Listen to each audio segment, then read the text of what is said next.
You're 5 feet nothing, 100 and nothing, and you got hardly a speck of athletic ability. And you hung in with the best college football team in the land for 2 years. And you're also gonna walk out of here with a degree from the University of Notre Dame. In this lifetime, you don't have to prove nothing to nobody except yourself. So do you know where the bathrooms are, or do you tell this to everyone?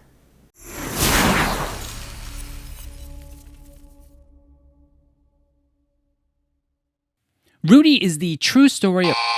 Sorry about that. I hired a film historian to buzz in anytime I said something that was historically inaccurate.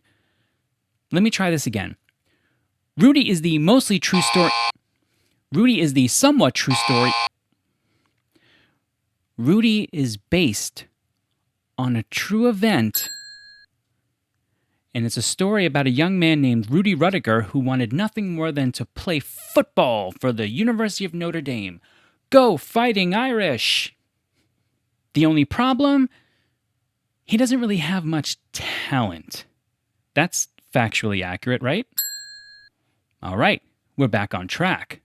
Now, there are a lot of opinions about the truthful nature of this film. What parts of it are true, what parts of it are fake. Sean Astin actually went on the Dan Patrick Show and cleared things up a little bit for us.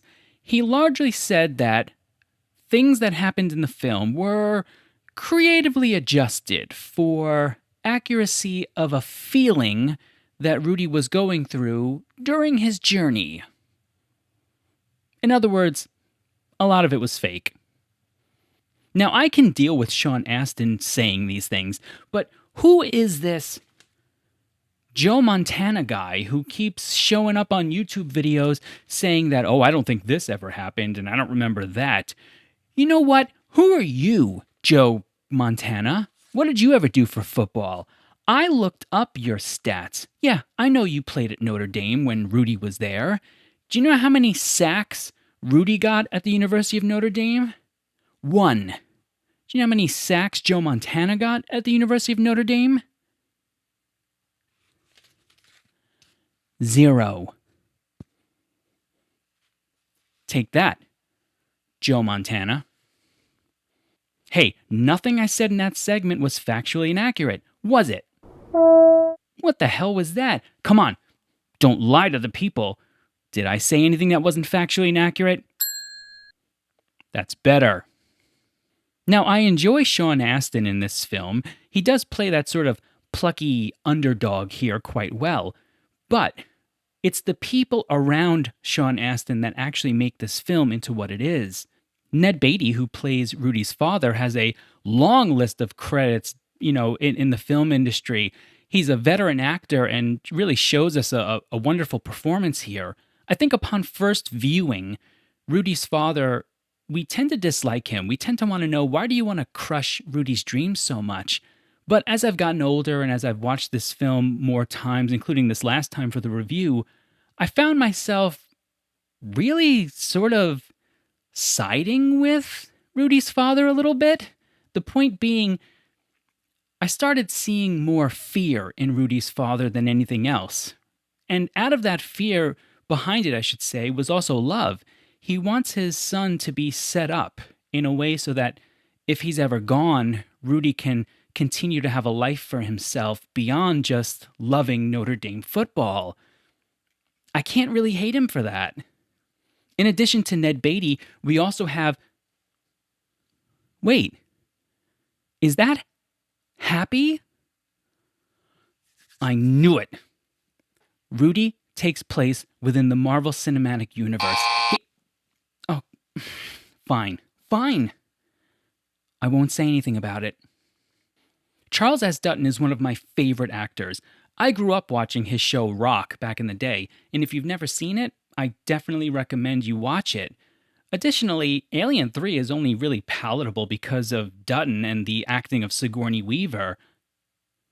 I got it. Happy came back in time to warn Charles S. Dutton about the script for Alien 3. Okay, all right, I'm fine. You won't let me have any fun. Dutton plays the role of Fortune. Now, Fortune's a very complex character. From what I understand, Fortune is a fictional character in Rudy's real life. He's essentially a representation of a bunch of different people that Rudy met along the way in his journey. He's a very jaded man, and he's jaded because of both what life has done to him and what he's done to himself.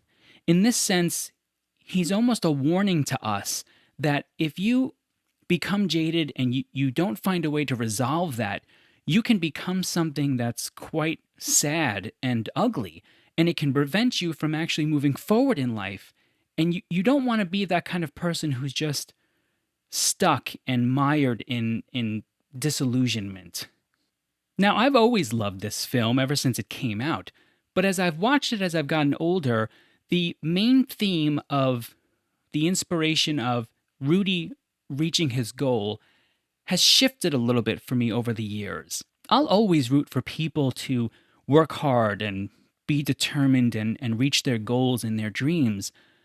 But I think we all know that you can have as much heart as Rudy and work just as hard and still not be rewarded with your dream. So the question is, what do we do for or with those people who don't find their dream, even though they work just as hard? And that takes us to our silver lining for this movie, actually. That scene that I used in my introduction here is a very powerful scene where Fortune tries to get through to Rudy to make him see that that end result of him dressing for the game is not what he should be focusing on. That's not the only victory that matters here. Rudy got into the University of Notre Dame. He's getting a college degree, which nobody else in his family has, and he got to play with those players in practice and earn their respect. Each of those three things are major victories. The problem is, and I think we can relate to this, Rudy only sees those three things as being useful if they lead to that end dream result. And Fortune is correct to tell Rudy that he's full of it. I think a lot of us tend to think like Rudy does, and it's wrong. You have certain victories that you meet along the way to a dream or a goal, and those victories should be celebrated and treasured because, believe it or not, even if you do reach your goal or your dream, and I hope you do, that last moment is only going to last so long. When you have to tell your story to others, to loved ones, they're not going to want to hear, believe it or not, just that last bit. They're going to want to know, how did you get there? You want to cultivate a rich story of victories and losses along the way, because that is going to make your story, and that's going to make it interesting. So treasure those moments and reflect upon them, both the victories and the losses, because one day, that's all you're going to have, is a story with victories, losses, and then an ending.